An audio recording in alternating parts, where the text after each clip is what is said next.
boy, oh boy, do I have a lot of catching up to do with you guys. We just got to the house. I've got Boobop and Macy's back there too, of course. And as you can maybe see behind me, the corn is gone. And it is freaky. It's so exciting to be able to see all of our actual land. We can see all the way back to the back tree line now. I'm here at the house. It's 10:19 in the morning, early. For us. And my husband and our good friend are coming over tonight because we're still not living here yet to finish up some painting projects that we've been working on. And so I'm gonna wait until Tom is here to go on like a family. We want to take a walk all the way to the very back of our property, the back of the 14 acres. But I want to wait and do it as a fam. So that's really exciting. But I'm just sitting here in the driveway, and there's a view that I want to show you really quick. So I'm not gonna show very much of the front of our house for safety purposes, privacy purposes, but you can kind of see a little sliver of it there on the side.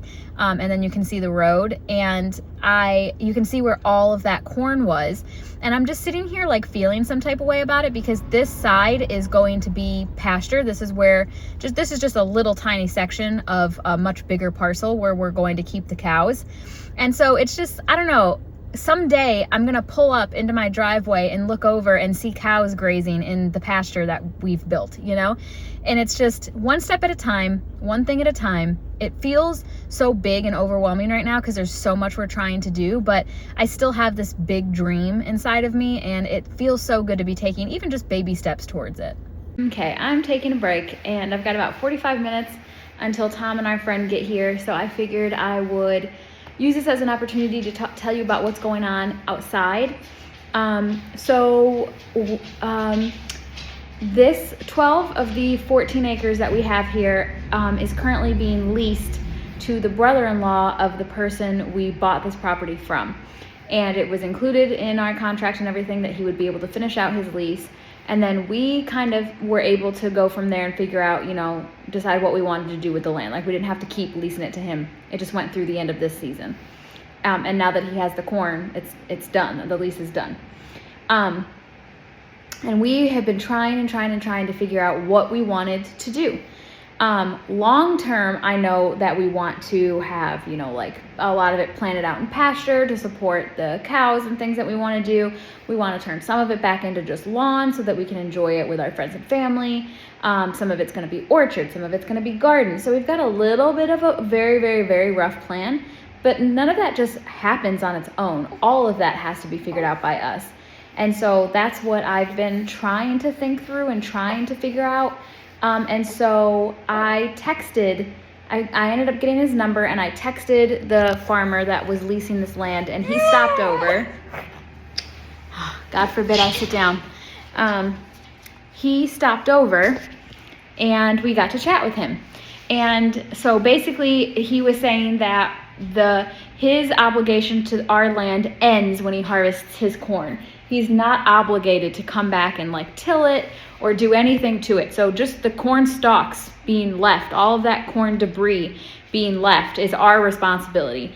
And I mean, that makes sense because he would only come back and till the ground if he was planning on planting it again. So he was nice about it, but he made it clear, like, he's not under any obligation to come back and do anything else to it after he harvests the corn. So then I was like, okay, well, what if we like hired you? What would that look like? And I explained to him that we wanted to plant a good chunk of it out in pasture. And he said that he would have to do a fall till, and that would work the corn stuff into the corn debris into the ground. And then that if it were him planting it for himself, he would also do a spring till. And then obviously it would need to be planted out. And so he was going to give us a quote to do that work, a fall till, a spring till, and then planting it out, because he does have a drill, what are those called, drill seeders or whatever. And he said that he could plant it out in pasture for us. We looked through the website that he uses for seed. We picked out a seed that we thought would be good for what we're wanting to do. And so we had all of that figured out. But he made a comment under a kind of sort of like an aside comment when we were talking. He said, too bad you're taking it over after corn. It would have been a lot better if you were taking it over after soybeans, because corn just leaves all sorts of crazy debris, and it takes a lot of work to get it like worked in really well and ready to be planted out in pasture, whereas soybeans are just a low growing green crop, and it would be a whole lot easier to plant pasture seed into that than it would be to plant it into corn. And so that got me thinking. About a week after our conversation, I texted him and I said, hey, how would you feel about leasing the property from us one more time but planting soybeans? Would you be willing to do that? And he said, yeah, if you want, you know, if you want it planted out in soybeans instead of corn next year, I can do that. And so I think that's what we're going to do. We're going to lease it to him one more time and have him plant beans, because that is now on him to get the land worked enough, you know, tilled and turned over enough to be able to plant a soft green crop like soybeans. And then once that crop is done and he has harvested that, it's going to leave a whole lot less debris behind than with the corn. So I think overall it'll end up being cheaper for us, less tilling required. It's a better chance that the pasture grasses that we plant will actually take. And the money that we make from him leasing it from us, which it's not a crazy amount of money, but it's something, can then go right back into purchasing the seed and paying him to seed it for us, versus taking that money out of the savings that we have for the house. So it just seemed like the best route to go. It kind of felt like we were forcing it by trying to get it all done now versus just giving him one more year with it. He did say that it's all or nothing. We either let him do all 12 acres or he doesn't do anything at all. So there is no doing these acres over here but leaving these acres for us over here. So there's none of that. Next year he's going to be farming 12 of our 14 acres, and we are only going to have access to our, you know, little square that you've seen so far. I think it's going to be okay because we've decided we're going to put the garden behind the barn, and there is a little bit of land there. I would say maybe not a lot, like 1/8 of an acre right there, but enough that we can get some raised beds going and get some tomatoes planted. It does mean that he's going to be spraying here next year, which is unfortunate.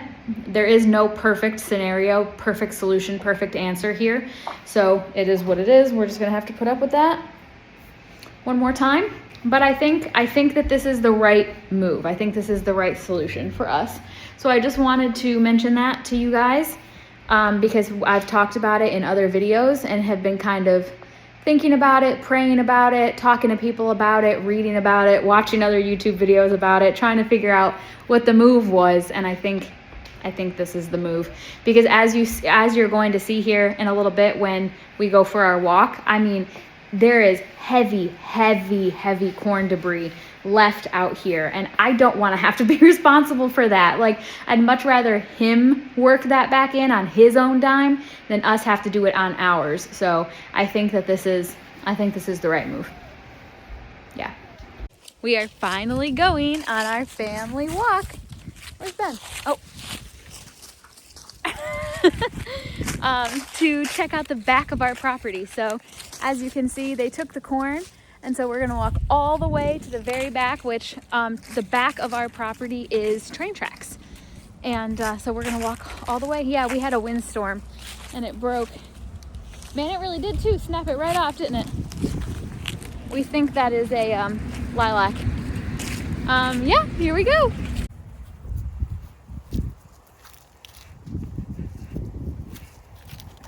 He's so excited.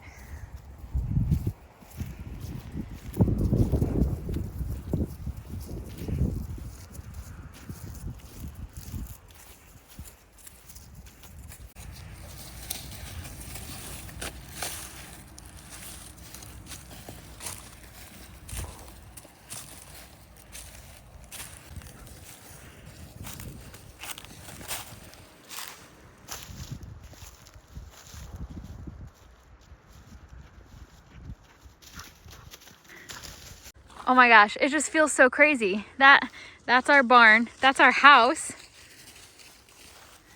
And this still, all this over here. It just feels so, It's crazy. I'm having a moment right now. This is nuts. Okay, so there's some trees here. You can't even really see our house anymore. There are some trees, and that kind of is the middle. And then this is very hilly, so you couldn't see beyond it. So we came up to the top of this like hill. You look, and look, there's still so much more. This is incredible. Incredible.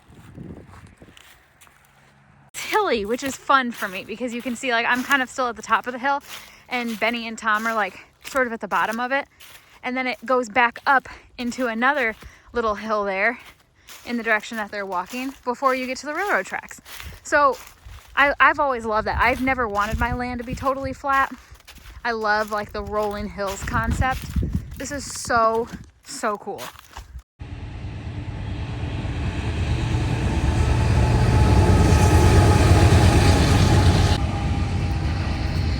Wow, it really is right there.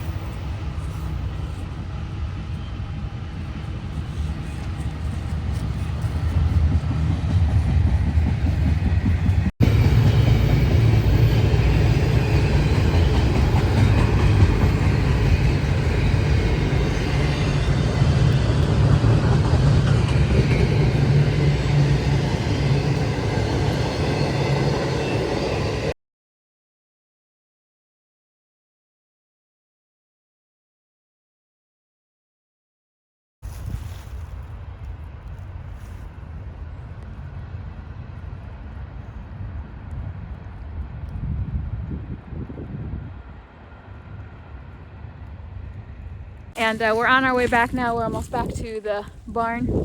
And I was just telling Tom, this walk that I've been waiting to take was everything I had hoped it would be. We did not realize how hilly this land was. And it's very like rolling hills, which is just amazing. And I'm already dreaming of the day that it's planted out in pasture and there's cows on it, and it's just gonna be so beautiful. So we're feeling so blessed and so excited, and I cannot believe dreaming of this for years. You guys know, you've heard me talk about it for years, and we're here. We have this beautiful 14-acre property, and I just, even though it's going to be another year before we can really do anything with it because he's planting it out in soybeans, that's okay. It's so cool. I can't wait to see you in the next one. Have faith and keep moving forward. Bye.